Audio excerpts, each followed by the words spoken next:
Thank you very much. Please sit down. Good morning. Thank you. I love that song. I used to watch it on YouTube. They have a very nice rendition of YouTube. That was very good today. Thank you very much, choir, for that. Well, good morning.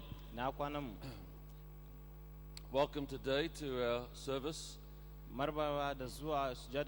And before Pastor Farouk comes up and shares, I just want to greet us for a few moments today.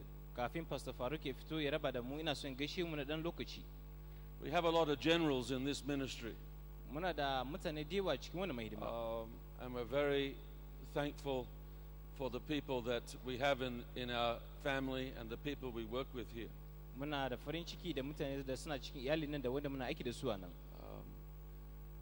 And as I said before, we appreciate so much the people that God has given us in this ministry.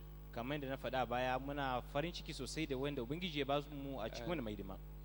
the love that you pour into many people, the work that you do, and the heart and the spirit that you have. We love you all, and it's our privilege. My wife and I count it our privilege to be part of our lives and to be part of what God is doing here. And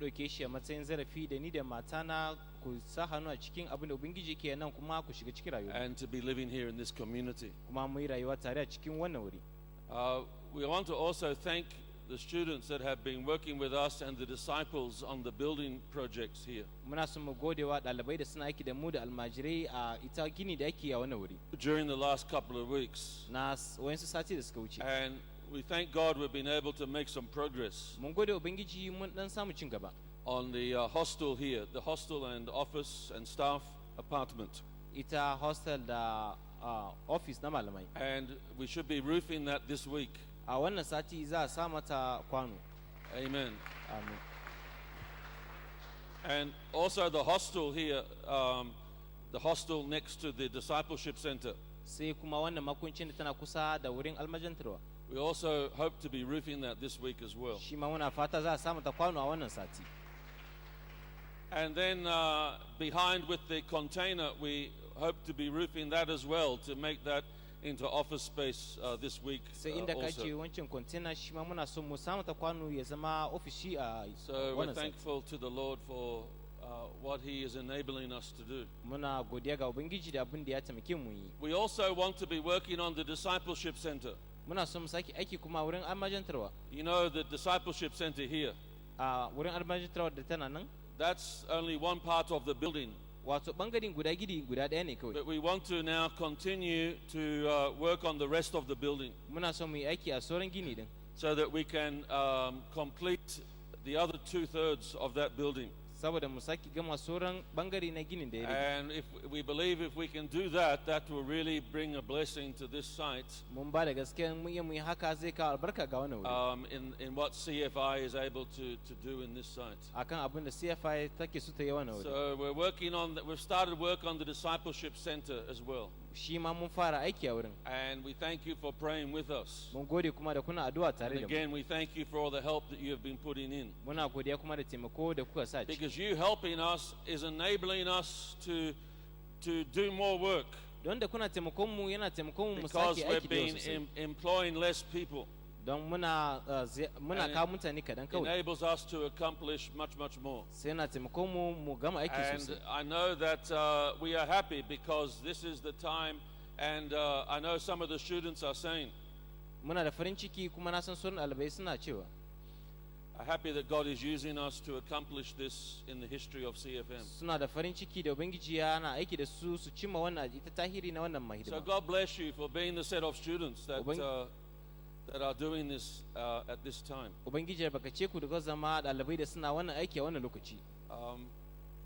weren't expecting all of this to be done this month.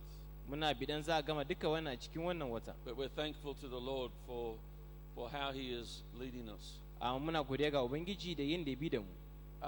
So we also have news of the virus. And the government has announced that schools should be closed and meetings, people not be gathering together in large numbers. Gwamnati ta sana a rufe makarantu kuma kada mutane su taru da yawa sosai. And we believe it's important to work in unity with the government. Mun ba da gaskiya yana da kyau mu yi tafiya tare da gwamnati. Because this is not a conspiracy. Don wannan ba wata shiri bane. This is a virus. Wannan kwayan cuta ne. That started out through animals. Da ya fara daga cikin dabbobi. And the virus jumped from the animal to the human in China. Kuma ya bar dabbobi ya shigo cikin yan adam a China. And it began to spread through the nations. Sai ya fara bi kasashe. And so this is not a conspiracy. So wannan ba wata shiri na wani bane. It's just a normal virus. Asalin cuta ne da ka sani. And it needs to be respected. Da ya kamata a ba da girma. And it needs to be dealt with properly. Kuma a bi da shi yanda ya kamata. For the best interest of everybody in our nation. Saboda kowa ka samu ya samu.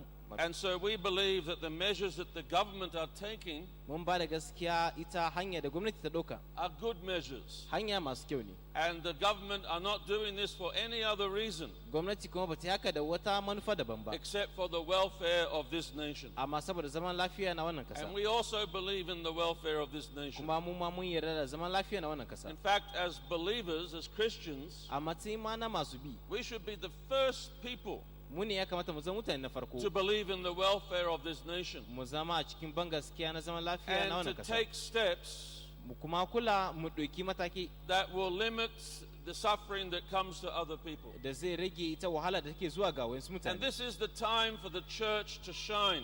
Wannan lokaci ne ga ikkilisiya ta haskaka. This is a time for our faith to shine. Lokaci ne na ban gaskiyar mu zai haskaka. And for our service toward other people to shine. Ita hidimar mu kuma ga wayansu ya haskaka. And so our faith and service can shine in different ways. Ita aikin mu da ban gaskiyar mu zai haskaka hanya daban-daban. We have doctors that are helping to serve people. Muna da likitoci da suna taimakon mutane da basu lafiya. But also we can shine amma kuma za mu haskaka by working in unity a aiki a cikin with our government da gwamnati in this nation a cikin wannan kasa to do the right things mu yi abin da ya dace for the welfare of everybody. Ga ita zaman lafiya na kowa. And we can shine by doing that. Za mu haskaka ta yin haka. Without grumbling. Ba tare da wani guna and without pointing the finger of accusation. Ba tare da nuna yasa na laifi ba. At anybody. Akan wani. But shine through love. Shine through cooperation. Shine through wanting the best for our nation. And for being the first to do everything possible for that cause. And we can also shine by being people of faith. And faith means that we are not afraid. We are not afraid of anything. And we are not selfish. Thinking just of ourselves. But we are thinking of everyone in this nation. And you know, at times like this, some people, they go to the markets. And they begin to buy everything from the markets. Because they are afraid of tomorrow. But we as believers, we know that our God is good. And we know that He cares for us. And He looks after us. And He is our Savior, our deliverer, and our healer. And we know all these things. And we know that God is with us. And He's with us every day. And so we are not like others that rush to the markets and begin to grab everything for ourselves. Because we know that God is going to bless us every day. Amen. Amen. You know, when God took Israel into the wilderness, every day they got manna from God. And they were told not to take more manna than what they needed for that day. But some of them were afraid and only thinking of themselves. And so they grabbed more manna than they needed. And when they got back to their place, the manna for tomorrow became rotten, full of maggots. And that is like their souls. Their souls became rotten. Because they weren't able to trust God. And so we can trust we can rely on God's promises. za mu dogara kan alƙawarin ubangiji, And God will revive our soul. ubangiji kuma zai farkar da zuciyarmu, And He will bless us in His kingdom. zai albarkace mu kuma a cikin mulkinsa. But if we think of ourselves, A wani muna tunanin kanmu, then we miss the promises of God's za mu kingdom. rasa alƙawari na ubangiji saboda gobe. Amen. Amin. So this is our chance to shine, Zarafinmu ne mu haskaka, to be people of faith, mu zama mutane na ban to gaskiya, be people of love, mu zama mutane na and kauna, of service, mutane na yin hidima, and of unity. na kuma haɗin kai. Amen. Amin. And the good thing about this virus Abu mai kyau kuma game da wannan cuta, is that if we act quickly, idan mun ɗauka hanya mu if yi we abu act da quickly, idan mun ɗauka hanya da it wuri, will not harm us ba zai zama na da like hatsari it ba, has harmed other nations. kamar yadda ya zama da hatsari ga wasu Because kasashe, many other nations don kasashe da yawa sosai were slow ba su ɗauka mataki da to wuri ba, act. They were slow to act. ba su ɗau mataki da wuri ba.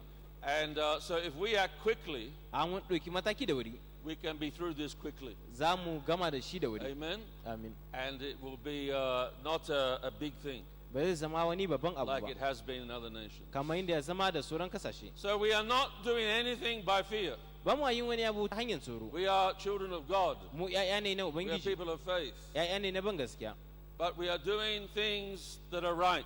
amma muna yin abubuwa wanda ya kamata. Doing things in unity Muna yin abubuwa cikin haɗin kai with our nation da kasanmu and with our governments. da gwamnatinmu, And instead of bringing division. mene ko kawo ita sa sabuwa. Amen. Amin.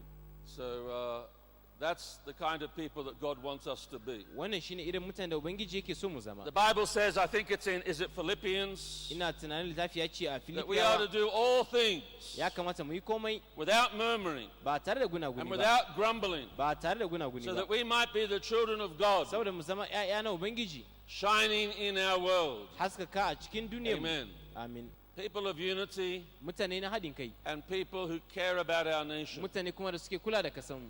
Amen. Amin. And working with everyone in this community, Tafiya tare da duk wanda yake cikin wannan everyone in al'umma, this state. duk wanda yake cikin wannan jiha. We are working together in unity Muna tafiya tare a cikin for the haɗin kai well-being of our country. saboda zaman lafiya na wannan kasa. Amen. Amin.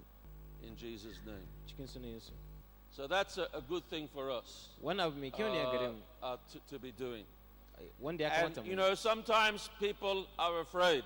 Wani lokaci mutane suna iya tsorata. What about our offerings? A to beko mu kuma fa, You know, we want to be taking up offerings ya kamata muna karɓan from our beko churches a cikin ikilzoyinmu and things like that. da abubuwa kamar haka. But I have no fear about such things. Amma ban da tsoro game da irin wani That, abubuwa. God is going to bless us Ubangiji zai albarkace mu at this time. a wannan lokaci. He's going to bless His people at this Zai time. albarkaci mutanensa a cikin wannan lokaci. You know that story in the Old Testament Mun san wancan labari a tsohon alkawali during the time of famine, a lokacin yunwa. and Elisha came across a widow, Elisha ya hadu da wata gumruwa. and the widow was in serious debt Gumruwan nan tana cikin bashi sosai because her husband died, saboda mijinta ya mutu. and her husband owed a lot of money, Mijinta kuma ana bin shi and the bashi da widow yawa was sosai. unable to pay that debt. Sai gumruwan nan bata iya ta biya bashin nan ba. Nobody cared for her. Ba wanda ya damu da ita. None of the elite cared for her. Ba zaɓaɓɓen da suka kula da ita. There was no jubilee for this woman, Ba a samu jubili saboda wannan matan but ba. God cared for her. Amma Ubangiji ya kula da And ita. Elijah said to her, Sai Elijah ya ce go mata, and borrow vessels from all of your neighbors, ki je ki ara santari da dukkan as makwabcin. many vessels as possible. Yawan santalin da zaki ki samu. And she began to pour her little oil into these Sai ta fara vessels. sa manta karami a cikin wannan And santali. all of those vessels were filled up. Sai duka santalin nan suka cika. And the oil continued to pour Sai mai nan ya ci gaba da zubowa. until the last vessel was filled. Sanda santali na karshe ya That's how samu cika. God blessed that woman Haka Ubangiji ya rubuce wannan in a mata. difficult time in her nation. A cikin lokaci na wahala a cikin That's how kasanta. God cares for us. Haka Ubangiji yake kula da All mu. of us. Gabaki ɗin mu. All of our leaders. Gaba- All of our families. Gabaki ɗaya shugabannin mu da iyalai. All of our children. All Gabaki of our ɗaya yaran mu students. da ɗaliban mu. All of our members. Gabaki ɗaya membobin mu. That's how He cares for us. Haka yake kula da mu. And He will look after us and bless us. Kuma zai kula da mu ya And albarkace we mu. see this in the ministry of Jesus also. Muna ganin wannan ma mai hidima na Yesu. When He gathered the 5,000 to feed. A inda ya kara mutane 5,000 ya ciyar And da su. with, was it five bread and 2 fish? Da gurasa guda 5 da kifi 2. He fed all of that multitude. Ya ciyar da dukka wancan taruwa. All of that multiplied. Dukka wancan ya karu until everybody was fed. sanda kowa ya samu. That's how God is going to bless us Haka ne ubangiji zai albarkace and mu continue to be with us kuma zai ci gaba da zama tare da mu and to fulfill all of his purposes ya cika duka manufansa during this time. a cikin wannan lokaci And he will get the glory for it. kuma zai ɗauki ɗaukaka In Jesus' name. a cikin sunan Yesu. This story with Elisha and the widow, Wannan labari na Elisha da gumruwan this nan is not just a story. ba labari bane kadai. This is a fact Wannan abu ne na about gaskiya our God na game da and ubangiji how he provides for us. da yanda yake tana da mana. It's a fact that my wife and I, we know it too well to deny it. Gaskiya ne da ni da matana mun sani sosai ba za mu musunta ba. We've experienced God like this so many times we cannot deny it. Mun dandana ubangiji kamar haka so da dewa ba za mu We are musunta ba. dealing with facts. Muna aiki da And gaskiya. the fact is our God is good. Gaskiyan shine kuma And ubangiji he yana will da kyau. provide for us every day Zai tana da mana a kowane rana. whatever it is that we need. Duk wani abu da muke bukata. His presence is with us.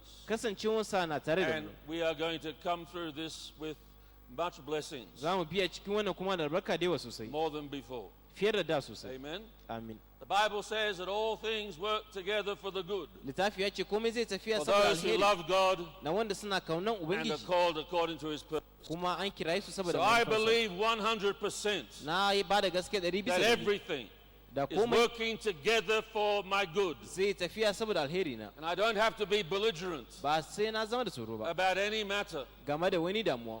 Amen. Amin. I can be cooperative. Zan iya zama da haɗin kai. I can trust God. Zan iya dogara ga ubangiji. I can walk in unity Zan iya tafiya cikin haɗin with my kai government and my nation da gwamnati na da kasa na. because I know Dan na sani that this is for my good, your good, and our good. wannan zai zama saboda alherin mu In gaba ɗaya Jesus' name. a cikin sunan Yesu. Amen. So God bless you. Ubangiji ya baka Thank you ku. very much Mun gode sosai. for all of the power and the faith and the love and the joy that is Da in your duka hands iko da kauna da farin ciki da and in na your heart hannunku from God. da cikin zukatanku daga wurin Amen. ubangiji. Amin. Trust Him. Ka dogara gare sa. Don't listen to any nonsense Kada ka ji wani tadin banza about conspiracy. game da ita wani shiri. Don't abu let ne. anyone tell you we are better than others Kada wani ya gaya maka kafi wani and we can do our own. za mu yi namu. We are not to be preaching like that, Bai kamata mu wazi kama haka that we ba. are better than others Cewa mun fi wayansu ba. and can do our own. Za mu yi namu kuma ba. We're to be preaching Amma ya kamata mu that we wazi. are here Muna nan to build the whole nation mu gina kasan gaba ki daya. and to work together Mu yi aiki tare as one people a matsayin mutane kwaya for the daya. good of everybody. Saboda alherin kowa In Jesus' name. a cikin sunan Yesu. Amen. Amin. That's our heart and our love that Wannan God shine has given to zuciyarmu us da kauna da ubangiji for ya ba mu. everybody. So let's stand Ya up kowa. and we'll pray as Pastor Farouk comes down, please. Ku We'll tashi mu yi addu'a sai Pastor Faruk ya Amen. fito. praise God. Pastor Farouk, are you still here? Come out, sir. Amen. I'm sure I haven't scattered your message. You still are very ready, and we look forward to hearing to what God has for us today. Let's pray. Father, we thank you in Jesus' name for your love and for your presence, and that you are a good God, and you have so many miracles in store for us and for this nation. Speak your word of truth and of love and of power and of unity and of healing into this nation and into our nations. We believe you for a miracle. We believe to see your hand move upon us and upon our nations with power, with goodness and with grace and to your glory. We thank you for it. Give us one mind, one unity, one heart and one love for the good of all in this nation. We thank you, Father, in Jesus' name. Amen.